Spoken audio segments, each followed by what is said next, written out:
there's a spectrum of people in the IHSS program. On the far left, I have a picture of my grandfather. And I put him up there because to me, he's an example of one of those golden people. I get choked up about when I talk about him still. My friend Pam knows because we lost him nearly 2 years ago. He died. But he was one of the best people I've ever known or would be lucky enough to know. A heart of gold. His word was his bond. If you met him, you would like him the minute you met him. We always said he never met a stranger. And he followed the rules and he believed in doing the right thing. Always. That's the kind of life he lived. And I'm sure you're lucky enough to know people just like that in your own life. We all are, right? On the far end of the right, I put a little cartoon character of a burglar breaking into somebody's house. And that's just representative of what people will do on the far end. People that'll do bad things in our communities. And trust me, they do a lot worse than breaking into somebody's house at night with a flashlight, but that's just representative. In my job, I've seen, like I said, some bad things, and I've seen what people will do to one another for money. A lot of times I've seen what drug addiction will cause people to do. Without making a moral judgment about that, I can say that people that are highly addicted to drugs, I've seen them steal from their own family members. I've seen them drain their grandparents' bank accounts dry. I've seen children end up in the hospital from malnourishment because their mother sold their formula for crack, or bleeding because they wouldn't change the diapers because they sold the drugs, sold the diapers for crack. I've seen parents pimp out their own 12-year-old daughters for money.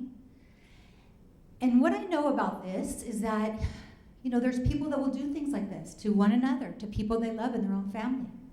If they will do that to people they love or their own family or their own blood, do you think they'd think twice about stealing from your program? No, they wouldn't. And for many people, it's just a matter of opportunity. Whatever opportunities are there, they will exploit it. Some on the far end of the spectrum will go looking for things, right? Identity thieves. They're out there prowling. They're out there looking for ways, always and always, to exploit, to steal. They spend their time thinking all the time of more ways to steal. Many times as a prosecutor, I thought, you're pretty smart. That was a pretty smart little scheme. It's too bad you couldn't put your time towards something more productive, right? But for whatever the reason. What I also know from being in the program over this past year is there's people kind of in the middle, right? People maybe that aren't as upstanding and they're not the worst of the worst, they're kind of in the middle. And maybe because whatever their personal reasons are, or whatever financial stress they're feeling now, and I think people are feeling the pinch more than ever, that they're willing to take from the IHSS program when they wouldn't maybe go into Walmart and steal a bag of chips off the counter, right? I've seen people, they're in their 40s and 50s and 60s, clean criminal record, and they say, I'm not a thief. And yet they've taken $5,000 from the program that they shouldn't have. And so I think there's people in the middle that may be pushed one way or the other, or may not think of it as the crime that it truly is, because it's kind of like faceless, right? You just get a timesheet and, oh, no big deal, and I send it off, and it's not like coming up to you and looking you in the eye and stealing your purse. There's nobody looking in your eye. So I think that for some, maybe it's a temptation, or maybe they feel compelled. But I also know that that group in the middle still takes precious dollars away from the program. And so we have to figure out how to address all this. Because even somebody like my grandfather, if he did not know that he can't claim hours when somebody is in the hospital, maybe he might do it accidentally. So we need to figure out a way to talk to everybody on the spectrum. There's no one answer. But working together, we can come up with many solutions to address this issue. So I said for some people, it's just a matter of opportunity, right? There's people in state prison, trust me, right here and now. Like we're sitting around talking about how to prevent fraud. They're sitting around thinking out how to commit fraud. There's people in gangs. There's people that are selling drugs. There's identity thieves. There's people. Why does that matter to you? Because the law allows those people to work in this program. Absolutely, most of them. With the exception of 3 crimes, 273 AA, which is a certain type of physical child abuse, and only one type. There's many ways to abuse a child. 273 AA is just one. Notably, what is generally charged for sexual abuse of a child is not currently excluded. Elder abuse, and then what they call broadly fraud against a government health care supportive services program. And that's it right now. So all those other people I talked about, people that are selling drugs, people that are manufacturing drugs, people that are embezzling or committing identity theft, they can work in this program. They can exploit these opportunities. Don't think for a second that they don't know that. The word is out. I've seen enough to know. They know that they can do that, and they are exploiting this program. to the detriment of those it was designed to serve, and to the detriment of the counties that are paying for it at a time when layoffs are widespread. I don't know the counties that you come from, but I'm guessing they're much like mine, which is that every municipal service is facing cuts. Social workers are being decimated. Law enforcement, fire, mental health services, you name it, it's being cut. So more than ever, we have to preciously guard these dollars. Here's some of the ways that we know that fraud are being committed by those that want to exploit it. Kind of the honor design system, which is great for people that, like yourselves, that work honorably in the system and that sign, these are the amount of hours I worked, and you sign it and you send the time card off. But there are plenty who will lie and say they worked hours that they didn't, and no one verifies it one way or the other. If they're in collaboration with one another, the consumer and the provider, they can do that very easily. There's no timesheets for time limits for submitting timesheets. For the ease of those, when they're first getting into the program, that makes a lot of sense because you might get in and it's been 2 months since you actually put in your application and someone has been working for you during those 2 months, and so they should get paid. But what I've seen it be exploited time and time again is people that have served time in jail or in prison. Maybe they've done 6 months on a parole violation, or they've served 6 months for a domestic violence offense, and they can very easily get out and say, can you give me 6 months of past timesheets? And they get them. And almost sequentially from the controller's office have these checks issued to them for work that they did not do. Don't think that they don't know that. They do know that. In my county, there's already 46,000 timesheets processed a month. I don't know about your county, but that's a huge volume. That means there's no review going on in that process. They just can't. And eventually the state is moving towards a consolidated system that'll be held in Chico. All 58 counties will funnel their timesheets to Chico. Imagine the volume, right? So how much scrutiny happens at that point? When I spoke at the SECA Regional Convention in the end of August, a consumer raised her hand and said, you know what, that happened to me. I became aware of one of my former provider's timesheets, and she had turned 3s into 8s, or 1s into 7s. And she had just happened to see the timesheet down the road. She said, I bet you it wasn't the only time she did that. I bet you she's right. And I bet you she's not the only one, because it's not too hard to do it. And it also doesn't feel like a serious crime just to make a little, the timesheets aren't under penalty of perjury.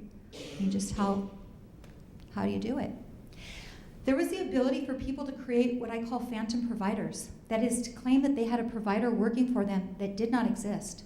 I prosecuted 3 women last year that did this exact thing. One used the identity of her dead granddaughter. One used the identity of her dead son.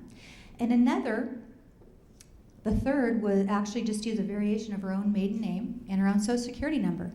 Because it used to be just as easy as signing up, add, delete provider. Here's their name, here's their social. And the checks just came. That last lady I talked to you about, $33,000 she was able to steal before it was caught. And it was caught first because it came in as what we call a jail match. It looked like the provider was claiming time when the consumer was in jail because we knew the consumer was in jail. We said, what? We looked into it a little bit further, and we're like, well, there really is no provider. With the help of a friend on the outside, she was able to get the timesheets processed, and $33,000 went out that will never be recovered. Now she's she's serving time for that, and she's been ordered to pay it back, but I'm not holding my breath, and you shouldn't either. That is one lady in one county. Do you think she's the only one that thought of that? Of course not.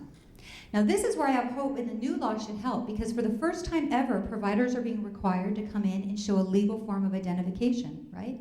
Like most of us have to do with any employment we've ever had. Here's my driver's license, here's my social security card. When that process is complete, that should shake those phantom providers out of the tree. Or most of them anyway, because I've seen enough identity thieves to know that they're always figuring out a better way.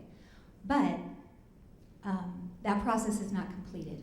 I contacted CDSS at the beginning of this week, and as of Tuesday, they said there are over 38,000 people, it was actually 38,369 people who have yet to complete that process statewide. They have until the end of December at this point. When we get through that, I think we will shake some of those people out.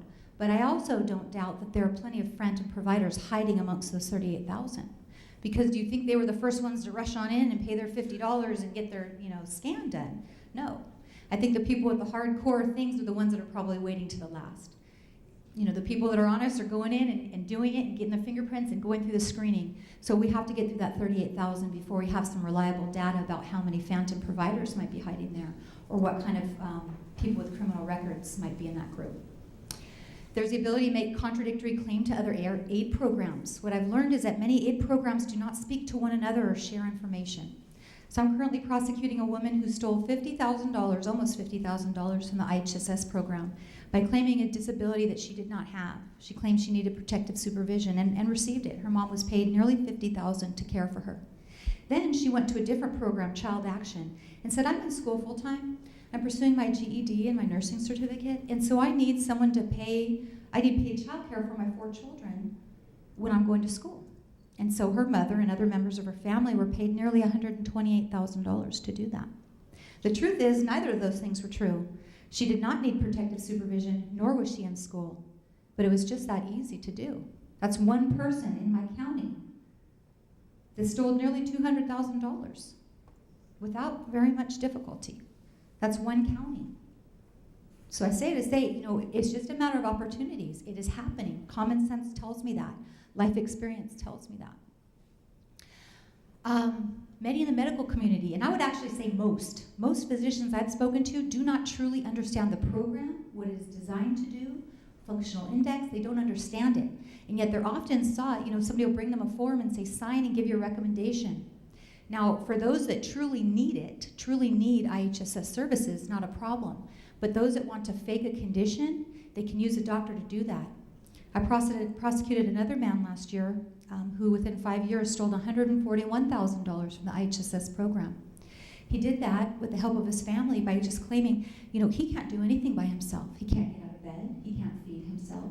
He's basically mute. He can't communicate with strangers. He can't cook or feed himself, clean, dress himself, anything, you name it. And then because they wanted to up to protective supervision, they started saying, you know, he wanders. He's left the house 3 times, so we had to search for him. The truth is that none of those things were true. He owns, and still to this day owns, a restaurant openly in Sacramento County. He actually, it's a barbecue restaurant, ironically enough, and he operated openly in public. We have hours and hours of videotape of him doing things he claimed he couldn't. He said he couldn't drive. He purchased 3 luxury vehicles inside of 18 months in Sacramento County. 2 Cadillac Escalades, 14 months apart, and then a DeVille. And I talked to the salespeople at the place, and they said, oh yeah, he's a savvy negotiator. First of all, you remember somebody you sell 2 Cadillacs, Escalades to inside of 14 months that brings in $10,000 cash each time. And also, one of the sales ladies said, you know, I sold him like that extra touch class, special, you know, upgrade, whatever they try to sell you when you get cars. And he came back a year later and was complaining about a bubble in the paint. And she said, do you know, he repeated to me nearly verbatim the sales pitch that I make to people, and I know what it is because I say it over and over. He said it back to me almost that same way. I talked to his landlords. You know, he said he couldn't drive. He could drive. All those cars were registered to him. He didn't obey the speed laws, and so he'd get tickets, and he'd go to court and represent himself, and I have those tapes. He was completely faking. And it was so easy for him to do it because when the social workers were coming, they would call and let him know, and his family would get ready. And in front of the social workers, they would put on this act. And then everywhere else, he acted like the normal guy that he was. That's one person, 141,000. Do you think he's the only one to have thought of that? And actually, he's the dad of that lady I told you that stole the 200. So that's $300,000 between 2 people, a father and daughter in Sacramento. Do you think they're the only ones that thought of it? No.